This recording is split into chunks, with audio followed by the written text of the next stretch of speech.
નમસ્કાર મિત્રો, ગુજરાતી જ્ઞાનમાં આપનું સ્વાગત છે। આજે આપણે એક એવો વિષય લઈને આવ્યા છીએ જેના પર લોકો કહેતા તો બહુ શરમ કરે છે, કહેતો તો બહુ હલકાઈથી લઈ લે છે, અને એ છે હસ્તમૈથુન। આજે હું તમને ભાવનાત્મક ભાષા નહીં, ડરાવવાની વાત નહીં, પરંતુ સીધું સત્ય કહું છું। હસ્તમૈથુનના 5 મોટા નુકસાન શું છે અને કોના માટે એ ખરેખર ખતરનાક બની શકે છે। પહેલું નુકસાન છે ડોપામીન સિસ્ટમ બગડવી।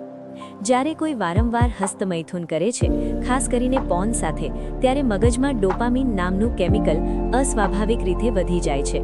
પરિણામ શું થાય છે? સામાન્ય જીવનની ખુશી ફિક્કી લાગવા લાગે છે, ભોજનમાં મજા નથી, કામમાં રસ નથી, લોકો સાથે વાત કરવાનું મન નથી, મગજને ફક્ત એક જ વસ્તુમાં મજા આવે, હસ્તમૈથુન। આ એડિક્શન છે, અને એડિક્શન હંમેશા જીવનને પાછળ ખેંચે છે। બીજું નુકસાન છે શારીરિક થાક અને ઊર્જાની કમી।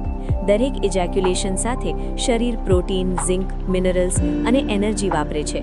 જો કોઈ અઠવાડિયામાં ઘણીવાર કરે છે તો શરીર રિકવર થવાનો સમય નથી મળતો। પરિણામે સતત થાક, આંખ નીચે ડાર્ક સર્કલ, શરીરમાં ભારેપણું અને સુસ્તી આવે છે। લોકો વિચારે છે મારે કદાચ કંઈ બીમારી છે, પણ વાસ્તવમાં કારણ વધારે હસ્તમૈથુન હોઈ શકે છે। ત્રીજું નુકસાન છે સેક્સ લાઈફ ખરાબ થવી। આ બહુ ગંભીર મુદ્દો છે।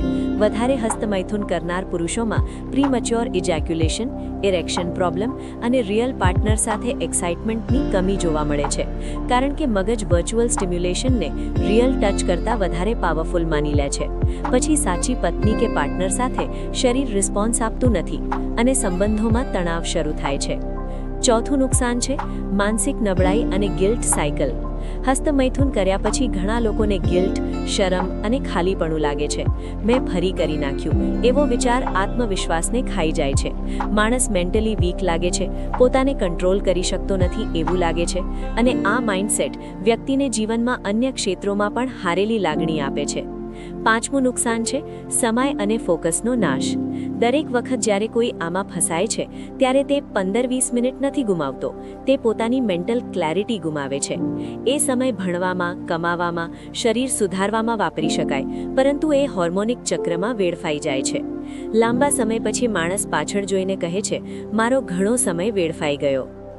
હવે સત્યનો ભાગ સાંભળો। હસ્તમૈથુન એકવાર બે વાર કરવાથી કોઈ મરી નથી જતા, પરંતુ જો એ હેબિટ બને, એસ્કેપ બને, સ્ટ્રેસનું એકમાત્ર ઉપાય બને, તો એ ધીમે ધીમે જીવન ખોખલું કરી નાખે છે। જો તમે આમાંથી બહાર આવવા માંગતા હો તો 3 કામ કરો। 1. પોર્ન બંધ કરો, આ સૌથી મોટો ટ્રિગર છે। 2.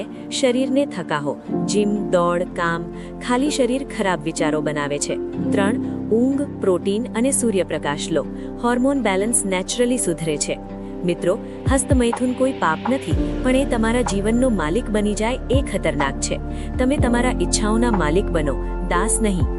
જો તમને આ વિડીયો ઉપયોગી લાગ્યો હોય તો લાઈક કરો, શેર કરો અને ગુજ જ્ઞાનને સબસ્ક્રાઇબ કરો, કારણ કે અહીં અમે બોલીએ છીએ એ સત્ય જે કોઈ નથી બોલતું। ધન્યવાદ।